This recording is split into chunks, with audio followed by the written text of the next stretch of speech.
Hey there, Tiffany Thomas here with wealthytiffany.com, and in today's video I want to share with you how I got started in real estate investing. And before we dive in, make sure and subscribe to my YouTube channel and hit that little bell to get notified on when I post new videos, and don't forget to like and share this video. And if you are really ready for financial freedom, I want you to comment freedom below in the comments, and I want you to click the link below this video in the description, because I share with you exactly how to become financially free. Okay, so let's dive in and talk about how I got started in real estate investing. And this happened quite a few years ago. I bought my first property in 2005, and I was friends with this guy that had multiple properties. He was investing in real estate and he was doing really well. And he kind of just shared a little bit, about his experience with properties and owning his own home and finding roommates. And he just, shared that information. And I kept thinking to myself, I really want to buy a place. I feel like that would be a really good investment for me. And I was single at the time. I'm still single, but anyway, single at the time, so I knew I could get roommates and have them help me pay for the mortgage. So it really just made sense for me to buy a place. And even though I wasn't sure if I was going to stay in the same place for a long time, if I wanted to sell my property, there's just lots of different things that you're thinking about. But when I started switching my focus to the long term and thinking, okay, if I was to buy a property, would this make sense for the long term? Would this be a good property for me to hold or be able to sell later on? And it really made sense to me. And so, that's kind of how I got started in real estate. And as I was looking for my first place to buy, since I, was a single woman, I didn't really want a yard to take care of. I like traveling. I didn't want to have to worry about having to pay someone to mow the lawn or to do the yard work. And I'm not super into yard work anyway. So I knew that I wanted to go with a townhouse. And I didn't really want to go with a condo. So a condo, it usually has someone below you and above you if you're in the middle. Or if you're on the bottom, then you have two people above you, or vice versa. And you have people sharing your walls on both sides. And, I knew I wanted a little more space than just having a condo. So I thought a townhouse would be a good option for me. And I just, I was looking in the areas that I would want to live in, that would be a good area and that I could easily rent out later if I wanted to. So I was just, looking in the area that I was currently living in because I really liked living in that area. It wasn't too far from where my job was, and it was a really central location. There were shopping centers nearby, the mall was nearby, the freeway entrances, those were all nearby. It wasn't too far from downtown Salt Lake, from the main downtown. So it was just a really good location. So that's a factor that I took into consideration when I was looking for a place to purchase. And the funny thing is, I started looking for a place to purchase, and my current landlord that I was living with, she had gotten married recently, and she had messaged all of us that were living in her place and said that she was going to sell her place. So she wanted to give us a heads up in case the new owner didn't want to rent out the property, if they wanted to move into it or whatever. And when she sent that message, I was thinking, well, actually, this would be a really good place to buy. And I, had looked at different properties nearby. But yeah, when she sent that message, I, really thought, okay, is this the property that I want to buy. And it'd be very convenient because I wouldn't have to move. That would be amazing. Anyway, and I decided that it was. I, had looked at different properties, looked at the prices, and found something that I was comfortable with, the price range that I was comfortable with, and, this property was within my price range. So I ended up purchasing the place that I was already living in. So I didn't even have to move, which was super great because moving takes a lot of work, right? And a lot of time. So I had my friend who, owned multiple properties. I had him give me some advice and actually had him go to the bank with me when I was getting my loan. So it was just nice to have someone's feedback on what I was doing, and just nice to have someone go with me, to actually sign on the loan. And I wanted to make sure that I had, a property that was within my price range. I wanted to be able to afford it on my own without roommates, just in case I wasn't able to find roommates, or if I didn't want to live with roommates anymore. So I chose something that was still comfortable for me to make the mortgage payment. And I didn't want to be house poor. I didn't want to be stretched out to the max and worrying about being able to pay my mortgage. So I picked something that I felt comfortable with, that I knew I could cover on my own, and I could cover it very easily if I had roommates. And so I felt really comfortable with the price. And as far as putting how much money to put down, I didn't put down a full 20%. So if you put down a full 20% on your mortgage, then you don't have to pay what's called mortgage insurance, also known as PMI. You don't have to pay that extra fee. But for me, I wanted to still have enough in savings in case something went wrong with the property. I would have enough money to buy a new water heater, or, just have that emergency fund.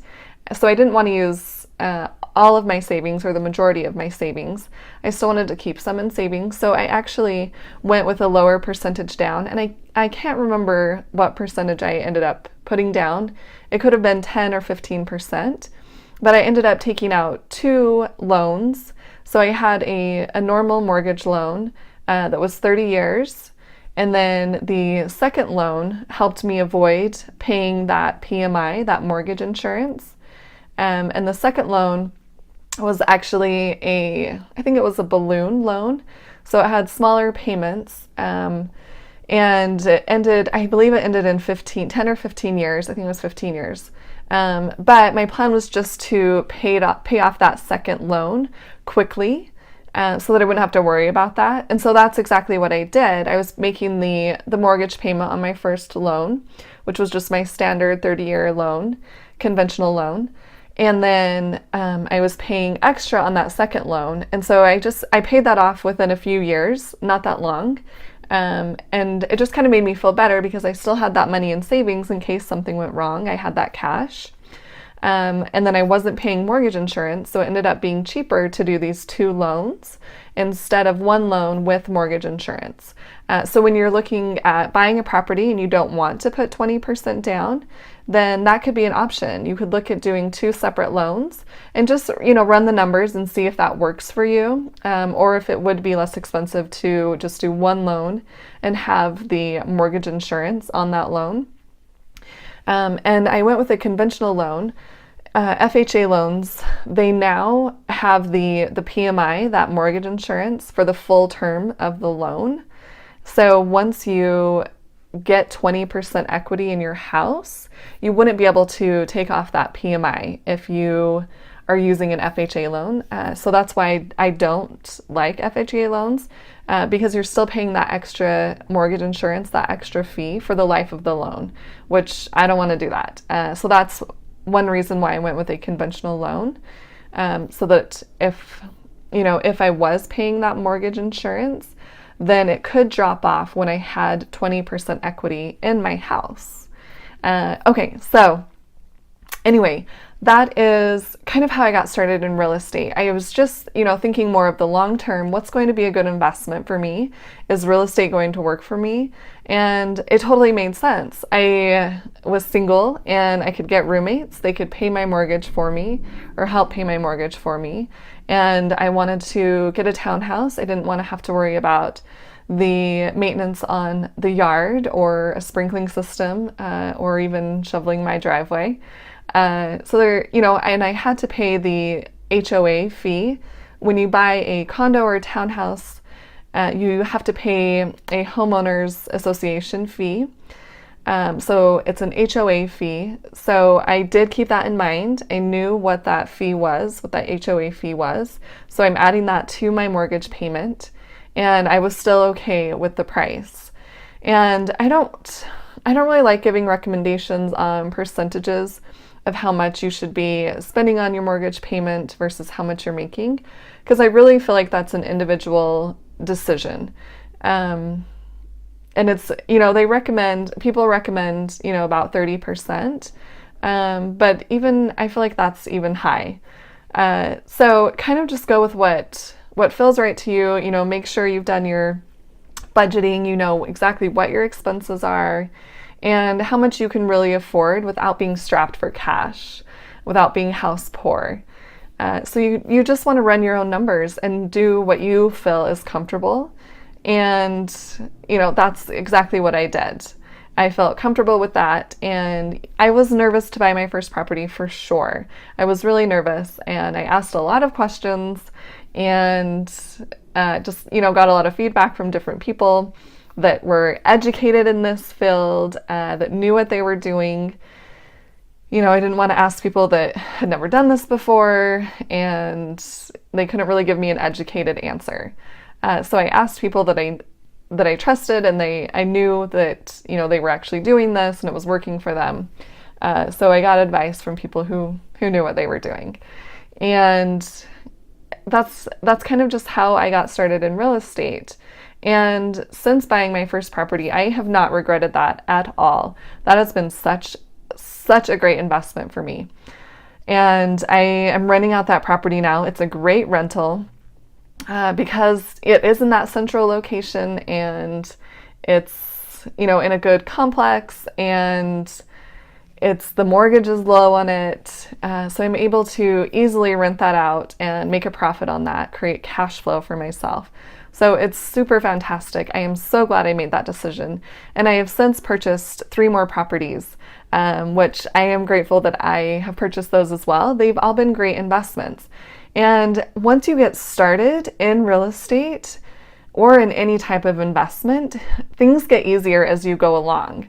It's just that initial getting started in it that I think is really intimidating and feels overwhelming.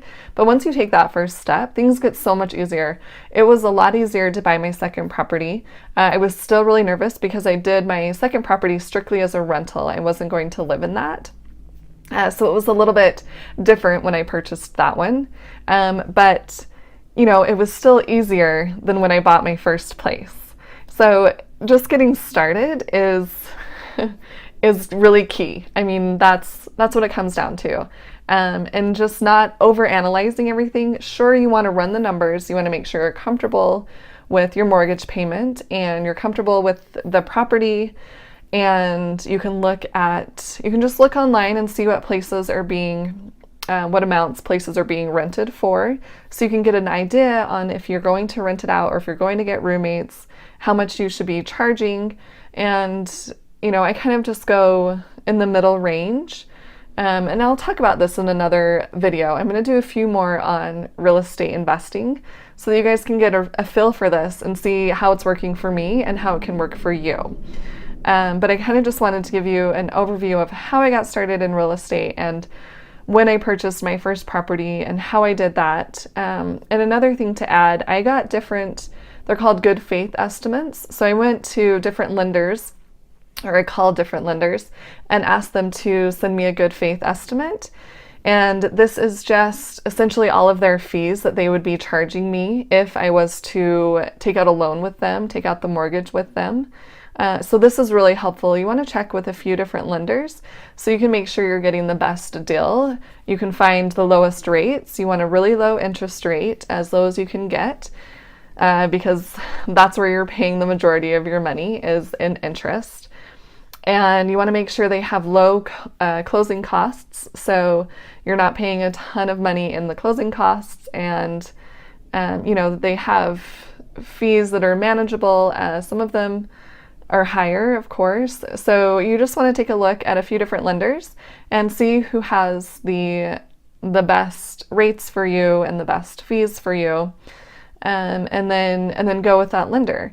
And also, you want to make sure you have a good credit score, because if you have a better credit score, you're going to be able to get a lower interest rate. And since this is such a huge purchase, you want to make sure the interest rate is as low as possible. So you want to make sure your credit is in good standing, that you have really good credit. So if you are thinking about buying a place in the near future, make sure you're building up your credit score so that you can get a really good interest rate. And like I said, different lenders will have different rates. So you want to make sure and check around and see who has the best rate for you, so you can get that lower rate. Okay, so hopefully this kind of helps you see how I was able to get started in real estate, and you can see how you can get started in real estate as well. And if you guys have other questions, please post them below this video and I can do some more videos answering your questions. I would love to know what you're curious about and be able to answer those questions for you. And I'll be doing some more videos about real estate investing, so look forward to those. And if you liked this video and if you found it helpful, please like it and share it with someone else who would find this information beneficial. And don't forget to subscribe to my YouTube channel and hit that little bell to get notified when I post new videos. And if you guys are serious about becoming financially free, click the link below this video and I can help you do that. And I will see you guys in the next video. Thanks!